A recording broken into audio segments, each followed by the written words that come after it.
Merci. C'est la presse quoi. C'est la presse.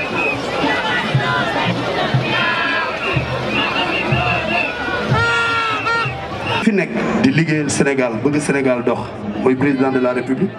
ñu jàppale ko ci ay projet parce que tey boo jegewul doo xam li gars yi di liggéey te franchement Dakar dem dikk benn la rek ci ay bagages yi nga xam ni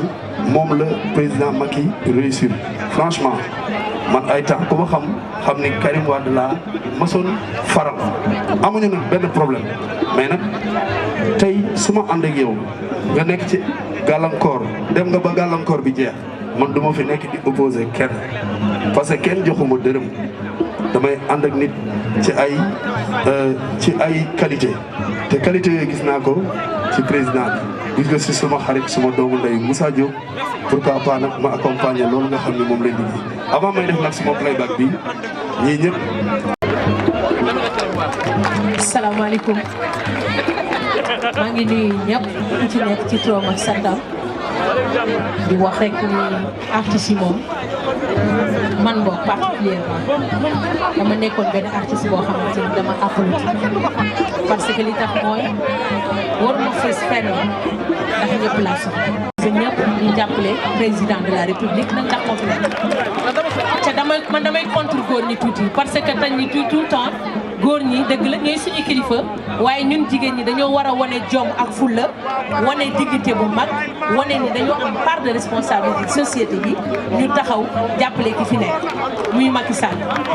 man nag Moussa Diop moom mention spéciale lu jàppale boo xamante ni nii man yëg naa ci sama bopp yàlla na la yàlla fay bari ñaalo gi naa ko daan jël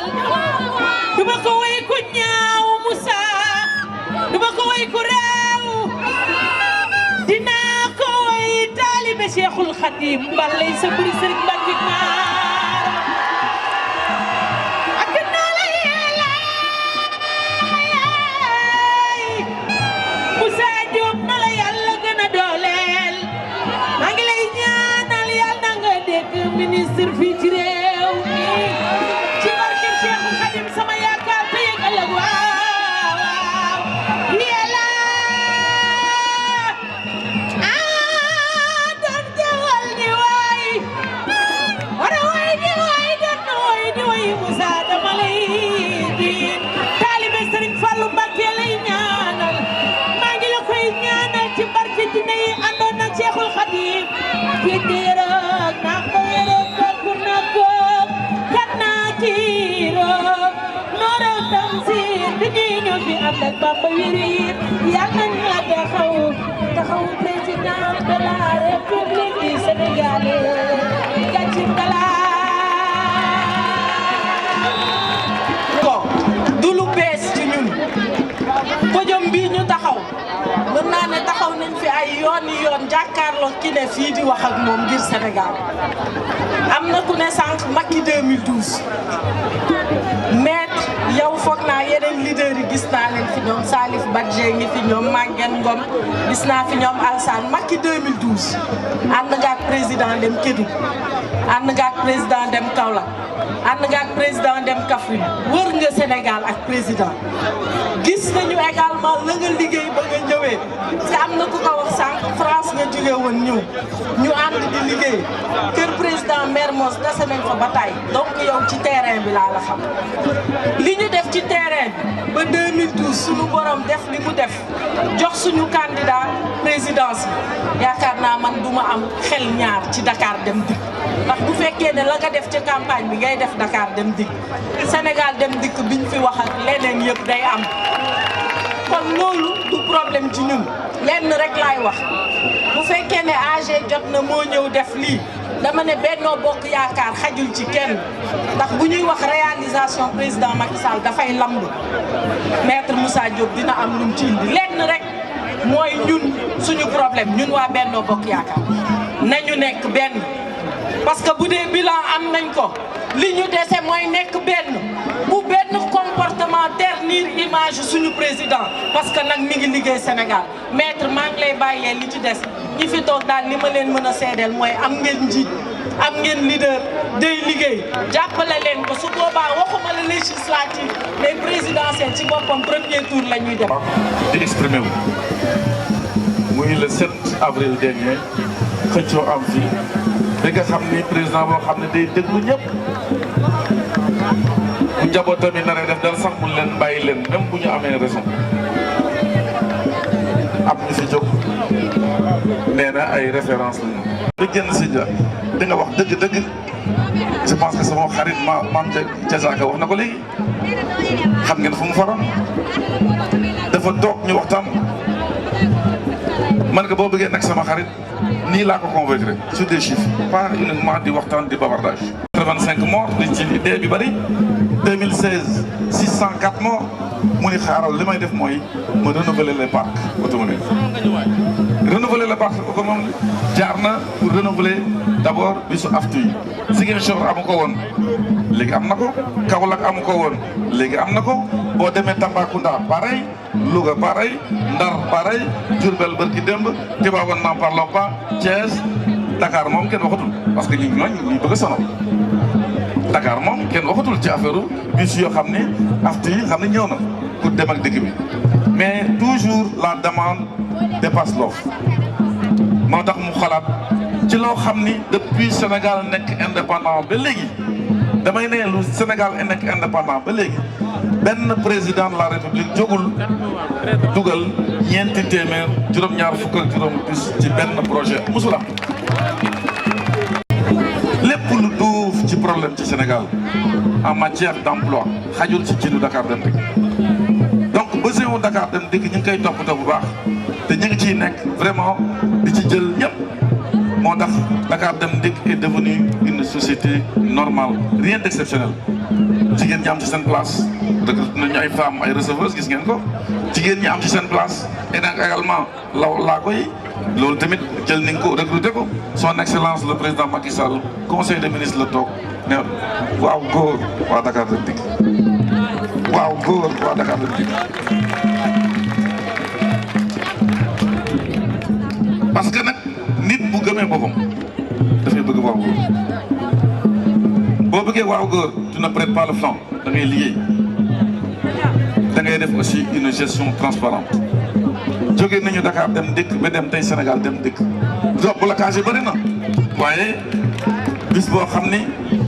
bu climatisé nga dugg ci baa ngi xaar ba weer bi wóoru koor bi commencé rek defal naa ni ñu ngi ci déjà pour le 26 27 ku ci dugal ba dem ba 14 heures 15 heures ne da nga ko ciy wàcce problème dana moom bis yoo xam ni day dem waxtu di dellu si waxtu bis yoo xam ni chauffeur yoo xam ni bu ñuy dugg chauffeur lañu waaye bu ñuy génn c'est des conducteurs yu ñu tàggat bis yoo xam ni fu mu toll man ma xam fu mu nekk ku xam ku koy dawal donc dana xalaat ne kan mooy nekk patron bu fa defee lu farul def ñu jël ay mesures sécurité routière dafa jot ñu jóg ci président Macky Sall bi ngi def lu mu mën gis nga ci transport bi yemul rek ci affaire aftu yemul rek ci affaire Dakar Dem Dikk gis ngeen ni Sénégal yëpp quasiment ñi ngi Dakar ci territoire boo xam ne c'est très petit toutes les activités économiques sont quasiment concentrées à Dakar ñuy créer aéroport bu bees maa njëkk a def lu gën mooy maa ko mën a entretenir moo gën aéroport AIBD bi nii lañ ñu ko ne ñokket bàyyee joxee ñu ko président Macky Sall jël 300 milliards pour terminer ko incha allah bientôt di ngeen gis ñu délocaliser aéroport bi sur le plan international à Diass. mais boo xoolee tamit ci transport boobu dafa xool loo xam ne moo koy faciliter. di yóbbu nit ñi dans de bonnes conditions de sécurité de ponctualité de confort mais loolu mooy yokkute loolu mooy PSE loolu mooy avancement. loolu boo ci jógee ci transport bi mën nga ci yokk loo xam ni diggante Casamance ak fii am na problème parce que suñu maam bi fi jóge woon benn tuuxi doona bu rëy la fi bàyyi woon mooy l'histoire du bateau Joola. il faut le rappeler sénégalais yi nag malheureusement ci laa bokk dañoo gaaw fàtte. affaire césarienne ñu faj la gratuitement ñi nga xam ne dañoo ànd ak feebaru roñon muy affaire dialyse ñu def ko gratuitement muy Dakar mu ñu laaj ko na ko def ci région yi tey egg na Tamba egg na dëkk fépp man mii di leen wax xam naa ci dara. ñu jël tamit ni xale bu ndaw ba 5 ans ñu lay faj aussi gratuitement. boo jëlee également les antirétroviraux ñi nga xam ne feebar jël na leen gratuitement. mais beneen affaire am na parce que gis ngeen le président ba kii dem muy inauguré environ 160 ambulances. régime am dugal nañ fi environ 180 et quelques bus 180 et quelques ambulances. le président Macky Sall moom compte kese rek donc dugal fii démb bëgg dem maa ngi koy wax dama ne 330 mu corrigé ma démb ne ma 329 benn des 329 ci ñeenti at ñee dugal 184 ci quasiment 11 ans. je pense que les choses sont claires wax nañ fi ay jigéen ñi di matu ci ay charrette mais ambulance yi am coow amatul relèvement du prétoire il faut que nga dem seet ko kooku liggéey la li ñu bàyyi wax ñu dem liggéey. donc ci côté santé bi gis ngeen li ma leen di wax côté social ak cherté de la vie les choses sont claires également parce que ci nguuru ñi fi nekkoon di wax tey am 90 ans bëgg neen nekk aujourd'hui chef de liste législative yi di ñëw defe naa dañoo nam jël la encore nañu ñëw mais ñi fi nekkoon prix yëpp ñoo cher parce que dañuy former ay milliardaires ci nguuru président Macky Sall prix yëpp jógee ci kaw wàcc si suuf kan moo ma mën a weddi ci carburant bi kan moo ma mën a weddi ci loyer yi kan moo ma mën a weddi ci denrée yi huile sucre tout kan moo ma mën a weddi ci électricité kan moo ma mën a weddi ci gaz bi man mii sax xawoon dëgër bopp tuuti nan damay yokk paas Dakar dem dégg ba ma wooyee dama bul yàq sama dil man ko wax d'accord président.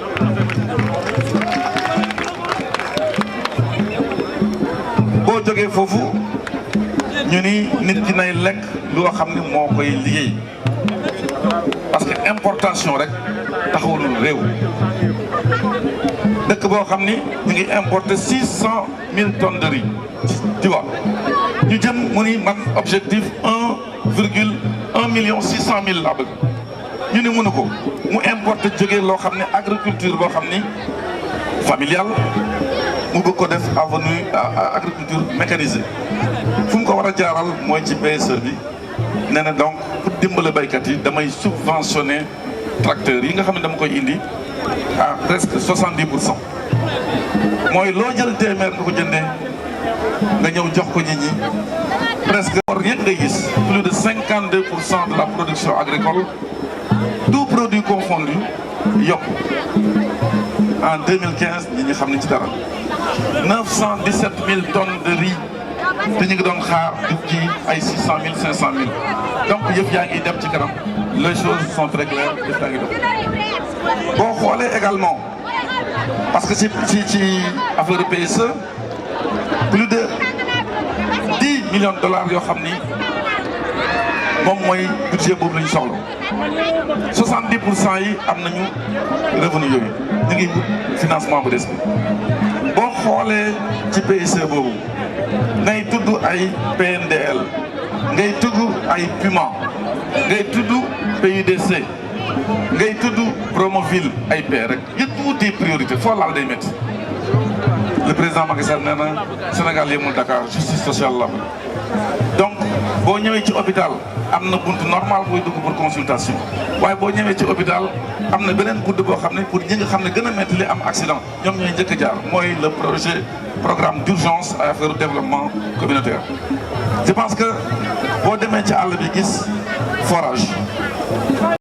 wàññi passe bi de 50% di ko subventionné loolu doyul mu xalaat ne ci biir Dakar diggante port bi ak Guédiawaye 90 minutes liñ ko nar a def mu ne xaaral la ma créé leen loo xam ni monde bi parce qu'il faut être à la page lépp lu baax ci monde bi da ko war a indi si dëkk lépp lu baaxoon nga bàyyi ko foofu man li ma def 25 ans en Europe lépp lu baax naa ko fi indi parce que dew ma rek di fourage rek di indi da ngay am choix lu baax nga indi lu bon nga bàyyi leen ko mu indi leen lu leen naan le BRT mooy bus boo xam ne genre train la mais ay pneu lay dawee am voie dédiée loo doon def 90 minutes diggante port ak Guédiawaye léegi yaa ngi koy defee quasiment en 50 minutes xam nga ne loolu yokkute la te loolu ñu ngi ci financement yi am nañ ko bravo yi bientôt dana commencé jaar boulevard Dial Diop jaar booru Grand Médine egg effectivement ci grande banlieue bi loolu yëpp bés bu ñu daanalee barrière bi rek dina xumbati ragal donc loolu yëpp mi ngi ko def mi ngi def également ay logement ci cité Diamniadio xam nga créé dëkk bu bees bés bu nekk boo fa jaaree xool nga ne ah wedd gis bokk ci quasiment 2000 hectares ñu def ci 300 000 quasiment logement gis nga loolu du n'importe qui moo mën a jóg di ko def foofu désert la woon tey jëf yaa ngi dox donc loolu yëpp pour vous montrer que Sénégal mi ngi avancé lenn laa leen bëgg a wax nag également ci affaire u kaaraange vraiment sécuriser le pays yoo xam ne xajul ñu koy toj fii dama ci gàttal rek ci bor boobu parce que kuy yóbbu sa xel ci beneen domaine bi mooy affaire u énergie tey ñu ngi fi toog lamp yaa ngi tàkk parce que li ñu fi bàyyi woon mooy lan tàkkul tàkk na teg fi doomam muy lu ñuy naan vampiriser les autres ministères ministère bu xaw a desee budget ñu dem jël ko Senelec di def presque 70 milliards de déficit par année 2010 bi passé la Senelec a fait 66 milliards de déficit ñu jox ñu réew mi parce que comme ni nga ko waxee ñi àndaloon ak président Macky Sall surtout Macky 2012 ñun ñëpp a gagné bâtonnons ensemble gagnons ensemble gouvernons ensemble ñun ñëpp a gagné waaye le président Macky Sall la ñu fal boobu ñu ko fi tegee mu jël ngir wi ci affaire énergie ci affaire Senelec pour être plus précis 2015 bii passé Senelec def na bénéfice 12 milliards bu ñu naan bénéfice ñu mos ko dégg 2016 bii passé 30 milliards de bénéfice fu demee Senelec bi def bénéfice nga xam ne yëf yaa ngi dox ban dëkk la ñu gis doxul ñii di wax parce que ñoom li ñu fi nekkee woon il faut le rappeler ay protocole de Rebeuss ay Wade Malet ay Talla Sylla Rey Marteau ay alternance taal kër jàmbur yi formation de milliardaires je pense que et dynastisation monarchisation ñu yónni xaj bëgg a yónni génnam non bu ñu la dénkee nguur boo paree da nga koy delloo ñu la ko dénkoon ñu xool ku leen neex ñu jox ko. J'ai toujours dit en politique il faut être ambitieux et non prétentieux dama ne sa papa yéeg teg échelle nga mën naan yow tamit da ngay teg te yàlla xam na ni ba muy nekk président en 2000 yàlla di ko jox nguur gi Sénégal intéressé wu la parce que première carte d'identité française sénégalaise yaa ngi ko am en 2002 xam nga kooku faale wala Sénégal mais ñu ne nguur a ngi nii rek nga bëgg njëkkante bi dagg see daal waaye bu ñu nekkee ci réew boo xam ne parce que là c'est l'avocat qui vous parle bu ñu nekkee ci réew boo xam ne dafa am règlement parce que match de football doo toog bi diggu mi-temps ngay naan règlement bi lan la balaa nga ciy joué ngay xool règlement bi lan la règlement bi lan la bu toogee bés waaye doo sénégalais rek kot dong rek kese da nga ci boole bu Mali bu Bamako boole bu Guinée bu France bu États-Unis dañu prouvé ko mënoo jiite Sénégal kooku bu ko bàyyi ji dugalee ci constitution mu ñëw tombé si doom bi duñ ko appliqué sénégalais la par si yaay yi par papa ji waaye français la parce que daf ko namp par sa mère c'est pas de la xénophobie c'est pas du racisme c'est du juridique c'est du droit c'est la constitution sénégalaise la loi fondamentale. L'article 28 nee na je cite et j'invite au passage parce que débat boobu man maa ko njëkk a teg Sénégal le 23 juillet 2011 ba ma bëggee nekk candidat à la présidentielle c'était à Kaolack ba ma ne il faut être exclusivement sénégalais pour être candidat c'est la recevabilité si tu n'es pas exclusivement sénégalais ta candidature n'est pas recevable waxuma la éligible recevable bés boobu lan laa wax dama ne moi le petit avocat ba ma koy wax bàyyi ji avocat la le plus capé du Caire au Cap mooy wuusa bilon mooy jaay bilon mooy roof jën mooy def lépp ma ne que premier ministre am Souleymane Ndéné est avocat son ministre de l'intérieur de l'époque Ousmane Ngom est avocat maître Babou kii bu ànd ak ñoom est avocat Madické Niang est avocat mais également maître Amadou Sall est avocat ñoom ñëpp laa soxla ñu tontu ma seen question juridique pas politicienne dañoo waaf ñoom ñëpp. dama jël sama avion di dem Paris ñu jàpp ma aéroport fii parce que j'étais fiché dama dugal sama passeport rek gars yi ñu ne ma vous êtes avocat man que c'est pas écrit mu jël passeport bëgg a dem ñu jotante foofu 20 minutes ñu ma téye foofu ci aéroport ndax lan parce que dañ ne buy dugg ñu xam buy génn ñu xam dama ne ce fils là qui est aujourd'hui au Qatar na xaar ba ses pères comme nous ne ko téye le meilleur et non par son père par ses pères loolu lañu soxla. boo jëlee maintenant l'histoire je dis bien l'histoire de l'impunité l'histoire de Kumba am ndey Kumba amul ndey boo jëlee l'histoire de la bonne gouvernance nga boole ko da ngay génne benn exemple patent et d'actualité temps yi ñi jàngi coow di wax ci loo xam ne maîtriser wuñ ko wala di waxee xol on préfère waxee bopp la gestion c'est la tête yërmande c'est du cœur ni ñu xam li ñuy wax man li ma xamul du ma ci dugg du ma ci wax dégg ngeen ni naan ku ma am ndey ku ma amul ndey ci dëkk bi temps yi mais man dama ne bërki démb ci benn télévision seen show ku bëgg a nguur ku bëgg a gérer dëkk bi c'est am c'est noble chacun a le droit de dire tey place Macky Sall la soxla c'est un citoyen sénégalais vous remplissez les conditions vous avez le droit mais il faut pas être prétentieux moo tax ku bëgg a nguur jiite dëkk bi da nga war a di sangu eau de javel tous les jours du man rek dama ne du man rek je préfère bokkuma ci qu'est-ce qui se passe lu xew nit parti socialiste la bokk ba léegi parce que démissionné gul nekkuñu en période de dépôt de candidature donc il n'est même pas candidat waaye nee na dama bëgg fauteuil présidentiel il a le droit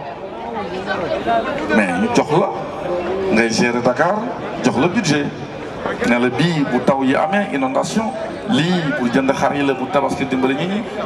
parce que dañu am ay problèmes sociaux nga jàppale leen ñii am na lu xew ñu jox ko budget yooyu yëpp ay budget yooyu ñu ngi fa mu am benn boo xam ni bu amee urgence extrême ñu koy naan caisse d'avance boo avancé da nga ko war a justifier loin d'être des fonds politiques ñu jox la ko nga ciy def li nga def war ko justifier ba commencer justifier attention ba commencer justifier parce que moi j'ai vu les factures ci société bu ñuy naan tabac man je suis directeur général de Dakar Dem Dikk bés bu yàlla sàkk maa ngi recevoir ay sénégalais yu ñëw def ma lu ñuy naan demande d'agrément mooy bëgg nañ nekk ci fournisseur ci carburant ci pièces détachées ci papeterie ci balai bi ci lépp bu ñu defee compétition kenn gagné fekkee fukk la ñu woon 9 yëpp ñu del seen dossier classé ko pour bu audit amee est-ce que am naa droit man mii le directeur général jël benn koo xam dafa perte mooy société tabac di ci jënd suukar di ci jënd ceeb te dir affaire bi kan moo coupé sama affaire bi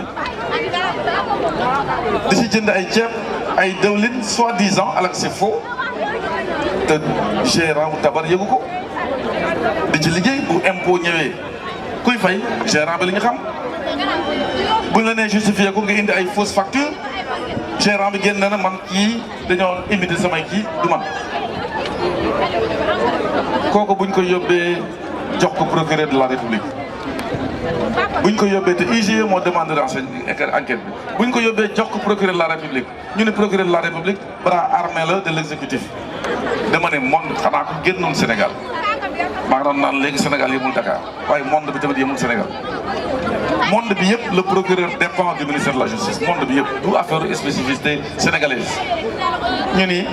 exécutif la moo bras armé la ñun leen soit waaye du procureur moo yóbbu waa ji prison dañ ko yóbbu ci juge d'instruction un juge une sommation interpellative barki démb de Khalifa Sall dana xumbata dagan daañu daje tribunal ndax li ma wax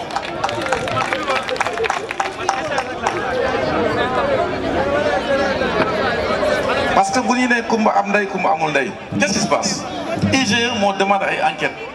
ñu xool 7 mairies yi jàpp ci ñaar kenn ku ànd ak nguur gi ak kenn ku contre nguur gi ñoom ñëpp jàpp ne leen ki ànd ak nguur gi mi ngi Cour des comptes Khalifa Sall il est devant la justice sénégalaise pour détournement ñëw sama kër ne ma ñëw nañu ma ne ñëwoo fa ñu ne ma ñëw nañu ma ne fu ngeen ñëw ñu ne ma fekk ni fa sa doom bu jigéen te aw ma doom bu jigéen ça pose problème ñi bi koon laxas jaan ci affaire bi pour jot ma parce que lu may wax da leen di naqari dañuy sonn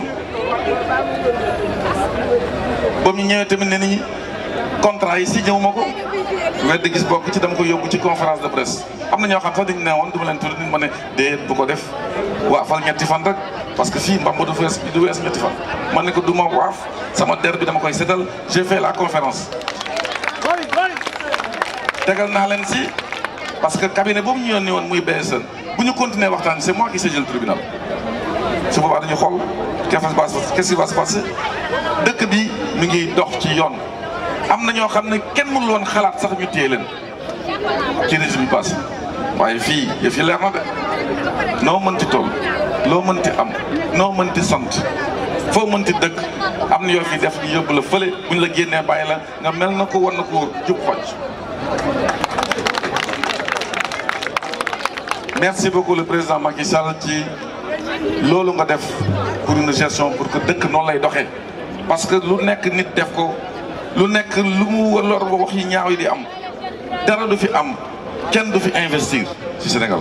parce que sa xaalis day ñëw ñu lekk ko du dara du ci am maintenant nag ku fi jël xaalisu jàmbur xam ne fooy mujjee fu may daanale mooy coow bu bëri également ci pétrole bi am na ko doon wax léegi man dama doon ñaan sax léegi pétrole bi ñu jékki-jékki dem ci foofu ñu koy xoolee rek fekk mu jeex tàkk ñu ne waaw parce que coow li bëri na te pétrole génnagul y a un problème dafa am problème ñoo xam ni nee nañu duñu liggéey mukk tant que tooguñu si fauteuil loo leen jox ñu bañ ministre ñu bañ premier ministre sax xam naa ñu bañ directeur général n'en parlons pas nee na président rek parce que je suis né pour être président kooku Idrissa Seck xam ngeen fu may waxee na ñëw won ñin Sénégal fu mu toj ñu jox ko waaye dama bëgg a nekk président rek loolu du wax te man ki ma poussé sax ma xëcc sama candidature présidentielle mooy président Macky Sall et il a eu raison sur moi dafa am ñu naqadi woon toog Europe nekk diaspora di dégg comportement wu président Ablaye Wade muy naan dañuy imposer doomam Karim Wade nga xam ne maag moom ñoo génn noo Sorbonne même année en 95 muy def finance may def fiscalité ñu naan tey milliardaire y a un problème. ma tëj sama cabinet ñëw fii moom la Zahra doon wax léegi ñu xeex yàlla jox ñu raison teg fi si le président Macky Sall yëf yaa ngi dox ñu ngi am à 6,7% de taux de croissance. même bu ma président Macky Sall jëlal woon sax je suis comptable de son bilan parce que ñu ñëw pousse Sénégalais yi ne ko voté leen ko mais daf ma jël si Paris et je la remercie parce que confiance boobu am na ay ministres yu fi nekk amuñu ko. parce que bés boobu nga xam ne maa ngi jógee Dakar un samedi ci guddi jël avion ñëw Paris di ñibbisi parce que damay doon sama njaboot vacances egg dimanche matin fay sama téléphone nu mu tudd encore à 13h ma taal ko sonné ñu ni ma président Macky Sall soxla na la ma ñëw gis ko mu ne sa France jeex na c'est le Sénégal qui a besoin de vous ma xaw a hésité mu ne ma non tu vas partir. 2 ans et demi après 2012 suñu rencontre boobu c'était pathétique fallait ma ñëw nag toj fenn.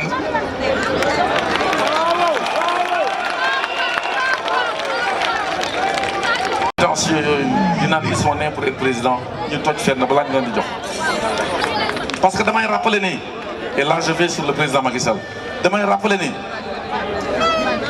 boobu yàlla defee jël nguur gi jox ko suñu imam Ablaye Wade parce que moo doon jiite suñu destin yàlla suñu ndaa en 2000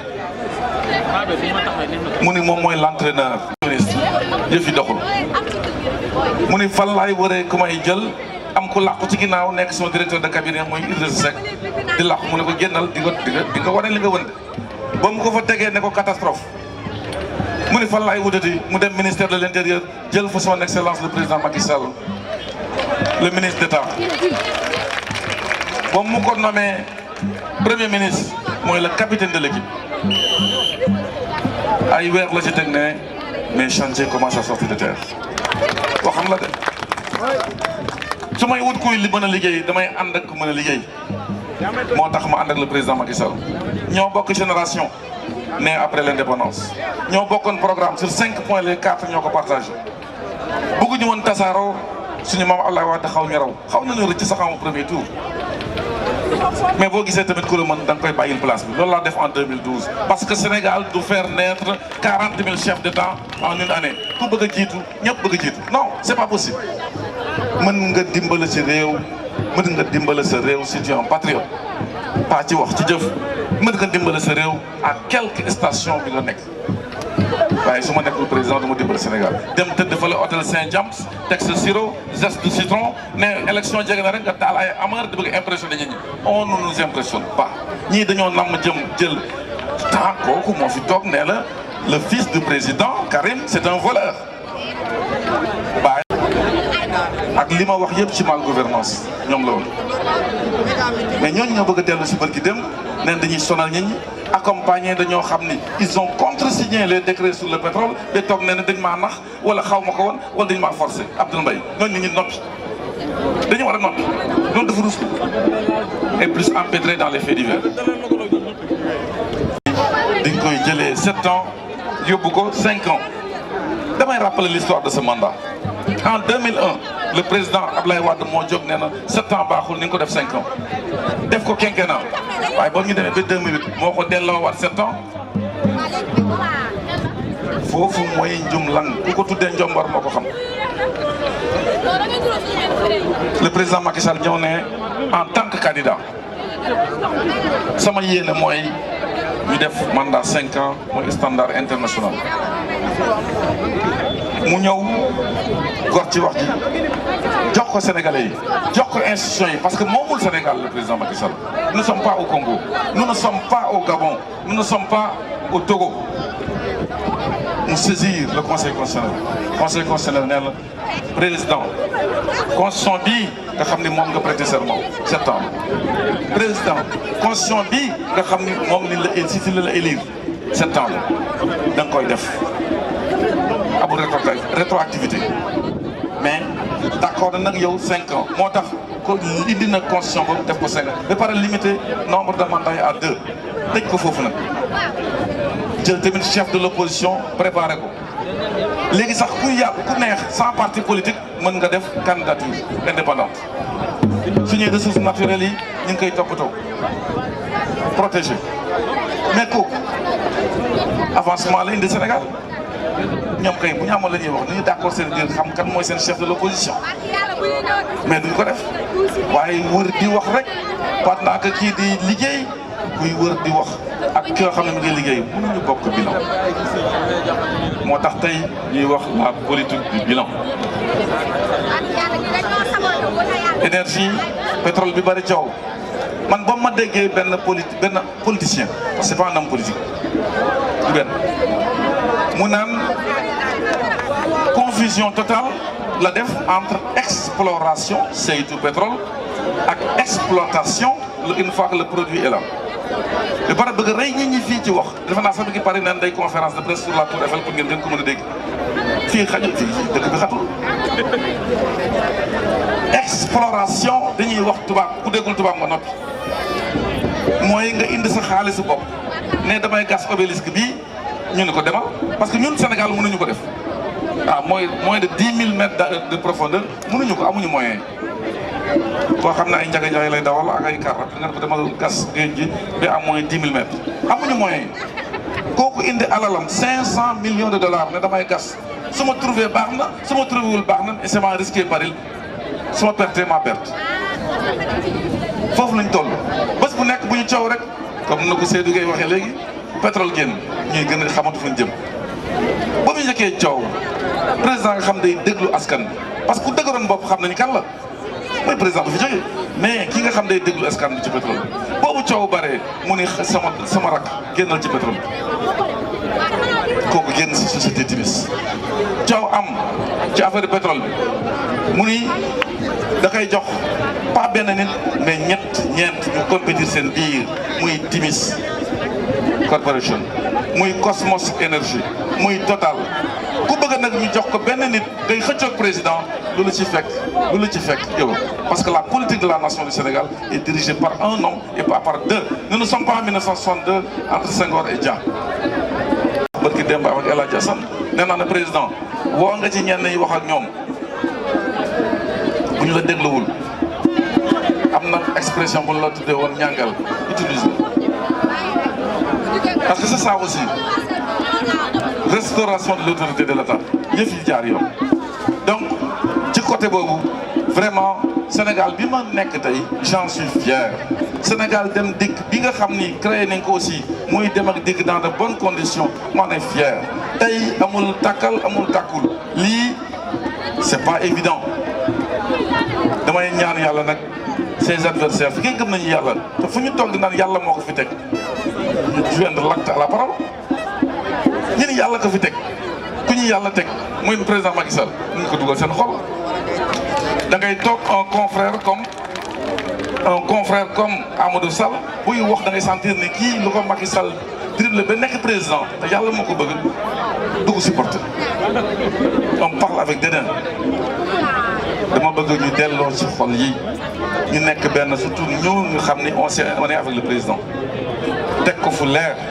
parce que Sénégal bi ñu nekk aujourd'hui yëf yaa ngi dox maa ngi gërëm ñëpp parce que lu neex du doy ñu doog ko fii rek di remercier vraiment tous les artistes qui sont venus di remercier waa AG Jotna di remercier les alliés du président di remercier waa APR di remercier waa Dakar Dem Dikk di remercier ñi ma xam nii rek ñëw fekkee lii jërëjëf